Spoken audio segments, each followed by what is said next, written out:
ফজর এবং আসর এই দুই ওয়াক্ত নামাজ ইমানদারের জন্য পড়া অনেক সহজ হয়। যার অন্তরের মধ্যে নেফাকি আছে, কপটতা আছে, ইমান নিয়ে সন্দেহ সংশয় আছে, দুর্বলতা আছে, ওই কপাল পড়া হতভাগার জন্য ফজর পড়াটা কষ্ট হয়ে যায়, অর্থাৎ সে ফজর পড়তে পারে না। ভাইরা আমার, আমরা প্রত্যেকে যদি নিজের অবস্থানকে এই প্যারামিটার দিয়ে মাপার চেষ্টা করি, তাহলে দেখতে পাবো আমাদের ইমানের অবস্থা কোন জায়গা। পাঁচ ওয়াক্ত নামাজের নির্দেশ এত গুরুত্বপূর্ণ, বারবার করে আল্লাহ তাআলা স্মরণ করিয়েছেন, তার রাসূল সাল্লাল্লাহু আলাইহি ওয়াসাল্লাম স্মরণ করিয়েছেন, জীবনের শেষ মুহূর্তে স্মরণ করাচ্ছেন।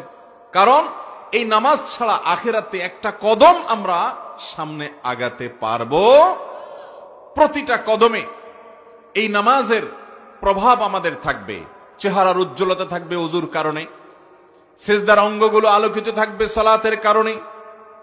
আপনার আখিরাতের জীবনে ভয়ঙ্কর পরিস্থিতির সামনে দুনিয়ার কোন মাস্তানি, সরদারি, টাকা পয়সা, প্রভাব, প্রতিপত্তি, শিক্ষা দীক্ষা কোনো কিছু যখন কাজে লাগবে না, এই সালাত আপনার জীবনে অনেক বড় ভূমিকা রাখবে। সেজন্যই আহকামুল হাকিমিন, তিনি জানেন, তিনি গায়েবের মালিক, তিনি বারবার করে সালাত আদায় করতে বলেছেন। নবী করিম সাল্লাল্লাহু আলাইহি সাল্লামকে আল্লাহ মেরাজে নিয়ে দেখিয়েছেন নামাজ না পড়লে তার পরিণাম কি হয়, নামাজি ব্যক্তির তার পুরস্কার কি হয়। এজন্য তিনি বারবার করে দুনিয়া থেকে চলে যাচ্ছেন, তখনও বলে যাচ্ছেন, পুরো কথাও বলতে পারতেছেন না, তারপরও বলছেন আসসালাহ আসসালাহ, তোমরা নামাজের উপরে খবরদার সাবধান থাকবা। কারণ তিনি জানেন এর ভয়াবহতা কি। আল্লাহ রাব্বুল আলামিন তাকে দেখিয়েছেন যে পাথরের উপর মাথা রেখে আঘাত করা হচ্ছে কোন এক জাহান্নামীকে।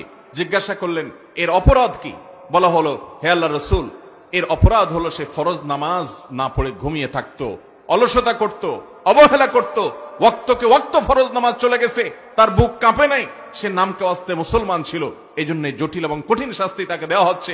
নবী সাল্লাল্লাহু আলাইহি সাল্লাম সেজন্য বলেছেন, আউয়ালু মা ইউহাসাবু বিহিল আবদু ইয়াউমাল কিয়ামাতি আস-সালাহ।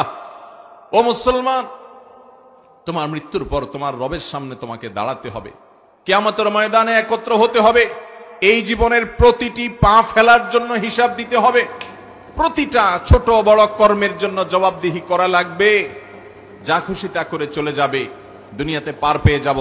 তুমি মনে করছো কেউ তো বাধা দিচ্ছে না, কই নামাজ না পড়লেও তো কোনো অসুবিধা হচ্ছে না, কই কোনো খারাপ কাজ করলেও তো পার পাওয়া যাচ্ছে, ফাঁকি ঝুঁকি দেওয়া যাচ্ছে, মানুষের চোখে ধুলি দেওয়া যাচ্ছে। ও মুসলমান, আরশে আজিমের মালিকের কাছে সব রেকর্ড হচ্ছে, একটা একটা করে। একটা সুতা পরিমাণ কাজও যদি থাকে, পাই পাই করে, ফামান ইয়ামাল মিসকালা যাররাতিন শাররান ইয়ারা, বিন্দু পরিমাণ, যাররা পরিমাণও যদি কোনো খারাপ কাজ করেন, তার পরিণাম আপনাকে ভোগ করতেই হবে, করতেই হবে, করতেই হবে। অতএব ভাইরা আমার, যারা নিজেদেরকে মুসলমান দাবি করেন, যারা কিয়ামতের ময়দানে দাঁড়াতে হবে আখিরাতের প্রতি ঈমান রাখেন, যারা জান্নাত জাহান্নামের প্রতি বিশ্বাস রাখেন, তারা শুনে রাখেন, নবীজি সাল্লাল্লাহু আলাইহি সাল্লাম বলেছেন, আউয়ালু মা ইউহাসাবু বিহিল আবদু ইয়াউমাল কিয়ামাহ, কিয়ামতের দিন বান্দার সর্বপ্রথম যেই আমলের হিসাব চাওয়া হবে সেটা হলো আস-সালাহ, নামাজ। তোমার জীবনে নামাজের অবস্থা কি? আগে নামাজের ঘাটতি হলো। প্রাপ্তবয়স্ক হওয়া থেকে নিয়ে মৃত্যু পর্যন্ত নামাজ সব ওয়াক্ত পড়েছো কিনা, পড়লে সেখানে মনোযোগ, ধীরস্থিরতা ঠিকঠাক মতো কতটুকু ছিল, এর হিসাব নিকাশ দাও। তোমার নামাজের কোয়ালিটি কি ছিল? যে ব্যক্তির নামাজের হিসাব মোটামুটি ঠিকঠাক মতো সে দিতে পারবে, ফাকাদ আফলাহা ওয়া আনজাহ, নবীজি বলেছেন সে ব্যক্তি সফল হবে, সাকসেস হবে, সামনের বাকি সব তার সহজ হয়ে যাবে। আর যে ব্যক্তির নামাজের হিসাবে ঘাপলা ধরা পড়বে, ভেজাল ধরা পড়বে, ফাকাদ খাবা ওয়া খাসির, এই কপাল পড়া ধরা পড়ে যাবে, এ লুজার হয়ে যাবে, ক্ষতিগ্রস্ত হবে, সামনে আর সে এগোতে পারবে না। ও ভাই আমার, এই নামাজ আমরা যদি পড়ি আমাদের আল্লাহর কোনো লাভ নাই, নবীজিরও কোনো লাভ, এই নামাজ আমাদের লাভ। এটা জান্নাতের চাবি, এটা ছাড়া জান্নাতে যাওয়ার সম্ভাবনা নাই। অথচ মুসলমানের সন্তান বলে যে নামাজ না পড়লে কি হয়েছে, ঈমান আছে। আছে না নাই এরকম? নামাজ না পড়লে কি হয়েছে, তার বলে কি আছে, ঈমান আছে। ঈমানটা ভাই মায়ের হাতের মোয়া না, আর মামুর বাড়ির আবদারও না। নামাজের ধারে কাছে যাবেন না আর লম্বা লম্বা কথা বলবেন। নামাজ না পড়লে কেসি ইমান আছে। আল্লাহকে ভয় করেন।